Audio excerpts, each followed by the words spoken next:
까마귀의 어두운 진실과 세대를 넘어 적을 기억하는 놀라운 능력.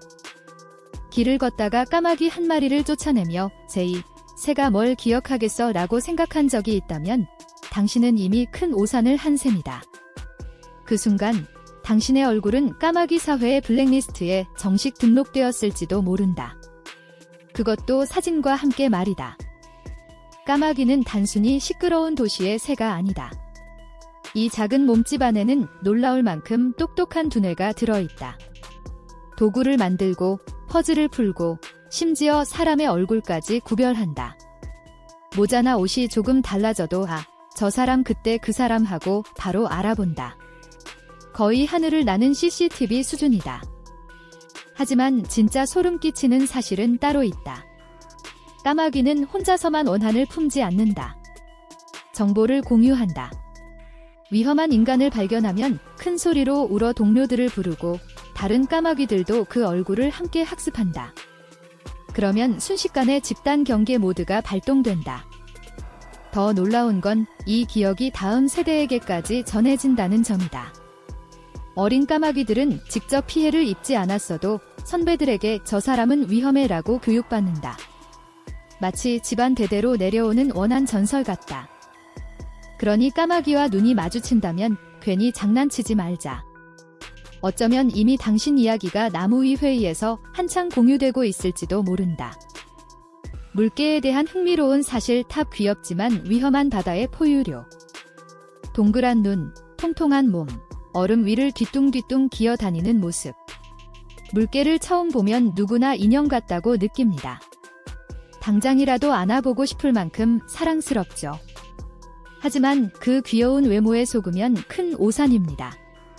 물개는 사실 혹독한 바다에서 살아남은 베테랑 사냥꾼입니다. 물개는 수백 미터 깊이까지 잠수할 수 있고 거의 1시간 가까이 숨을 참을 수도 있습니다. 심장 박동을 스스로 낮춰 산소를 아끼는 능력 덕분에 마치 살아있는 잠수함처럼 행동하죠. 심지어 물속에서 잠을 자다가도 자동으로 수면 위로 올라와 숨을 쉬는 놀라운 기술까지 가지고 있습니다. 또한 길게 뻗은 수염은 단순한 장식이 아닙니다. 물의 미세한 진동을 감지해 어두운 바닷속에서도 먹잇감의 위치를 정확히 파악하는 레이더 역할을 합니다. 사냥이 시작되면 귀여운 모습은 온데간데 없고 탄환처럼 빠른 속도로 헤엄치며 먹이를 순식간에 붙잡습니다. 게다가 날카로운 이빨과 강한 턱을 지니고 있어 위협을 느끼면 과감하게 공격하기도 합니다. 귀엽다고 함부로 다가갔다가는 낭패를 볼 수도 있죠. 결국 물개는 귀여움과 야성을 동시에 가진 반전 매력의 동물입니다. 바다는 역시 가장 사랑스러운 얼굴 뒤에 가장 강한 생존자를 숨겨두는 법입니다. 베타 물고기는 기분에 따라 색이 변한다. 관상어에서 매우 드문 생물학적 현상. 어제는 선명한 파랑이었는데 오늘은 왠지 흐릿해 보인다. 조명이 문제일까? 물이 탁한 걸까 고민해 본 적 있나요? 사실 그 작은 베타가 몰래 자신의 기분을 표현하고 있었을지도 모릅니다. 믿기 어렵겠지만 베타는 감정과 컨디션에 따라 몸 색깔이 달라지는 아주 특별한 물고기입니다. 베타의 피부에는 크로마토포어라는 색소 세포가 있습니다. 이 세포가 늘어나거나 줄어들면서 빛을 반사하는 방식이 바뀌고 그 결과 색이 진해지거나 옅어집니다. 기분이 좋고 건강하며 영역을 자랑하고 싶을 때는 색이 폭발하듯 또렷해집니다. 마치 물속의 슈퍼스타처럼 반짝이죠. 반대로 스트레스를 받거나 아프거나 수질이 나빠지면 색이 빠르게 창백해집니다. 갑자기 우울 모드로 전환된 것처럼 보입니다. 말하자면 헤엄치는 무드링 같은 존재인 셈이죠. 이 색변화는 단순한 장식이 아닙니다. 상대를 위협하고 짝을 유혹하고 자신의 힘을 알리는 중요한 신호입니다. 베타에게 색은 곧 언어입니다. 그래서 다음에 베타의 색이 달라져도 놀라지 마세요. 고장이 아니라 감정 표현입니다. 작은 어항 속에서 오늘도 베타는 온몸으로 자신의 이야기를 들려주고 있습니다. 북극곰은 얼마나 오래 살까? 얼음 왕국의 지배자의 삶에 숨겨진 진실. 새하얀 털을 두르고 얼음 위를 느긋하게 걸어가는 북극곰을 보면 마치 북극의 왕처럼 보입니다. 거대한 몸집과 당당한 걸음걸이 덕분에 영원히 살아있을 것 같은 느낌까지 들죠. 하지만 현실은 조금 다릅니다. 이 멋진 포식자에게도 시간은 공평하게 흐릅니다. 야생에서 북극곰의 평균 수명은 약 15년에서 20년 정도입니다. 운이 좋고 강인한 개체만이 25년 가까이 살아남습니다. 태어날 때 새끼는 1kg도 되지 않는 작은 손뭉치에 불과합니다. 차가운 굴밖은 혹독한 영하의 세계. 인생은 시작부터 하드코어 생존 게임입니다. 먹이를 찾지 못하거나 혹독한 폭풍을 만나면 어린 나이에 생을 마감하기도 합니다.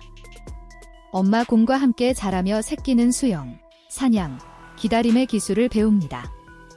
물개가 숨 쉬러 올라오기를 몇 시간씩 꼼짝 않고 기다리는 모습은 마치 인내심 대회 챔피언 같습니다. 5살쯤 독립하면 이제 혼자서 넓은 빙하를 떠돌며 스스로 먹고 살아야 합니다. 나이가 들수록 이빨은 닳고 힘은 약해져 사냥이 점점 어려워집니다.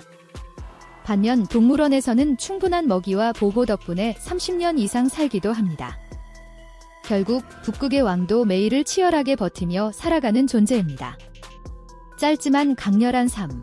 그것이 바로 북극곰의 진짜 이야기입니다. 충격적인 사실, 거미줄은 강철보다 강한 생체 소재. 거미를 떠올리면 많은 사람들은 집구석의 거미줄이나 숲속의 끈적한 그물을 생각합니다. 하지만 그 가느다란 실이 사실은 강철보다 강한 소재라면 어떨까요? 같은 무게로 비교했을 때 거미줄은 강철보다 더 높은 인장 강도를 자랑합니다. 게다가 단단하기만 한 것이 아니라 놀라울 정도로 유연합니다. 강철은 강하지만 쉽게 휘어지거나 부러질 수 있습니다. 반면 거미줄은 잡아당기면 길게 늘어나면서도 끊어지지 않고 에너지를 흡수합니다. 어떤 종류의 거미줄은 원래 길이의 몇 배까지 늘어날 수 있다고 알려져 있습니다. 강도와 탄성을 동시에 갖춘 이 구조는 단백질이 정교하게 배열된 분자 구조 덕분입니다. 더 놀라운 점은 생산 방식입니다. 거미는 고온의 용광로나 복잡한 기계 없이 상온에서 물과 단백질만으로 이 초고성능 섬유를 만들어냅니다. 인간이 강철을 만들기 위해 막대한 에너지를 사용하는 것과는 대조적입니다. 자연은 수억 년 동안 가장 효율적인 공정을 완성해온 셈입니다. 현재 과학자들은 거미줄을 모방해 의료용 봉합사, 인공인대, 친환경 섬유, 심지어 우주 산업 소재까지 개발하려 노력하고 있습니다. 다음에 거미줄을 보게 된다면 그것이 단순한 실이 아니라 미래 기술의 힌트라는 사실을 떠올려 보세요.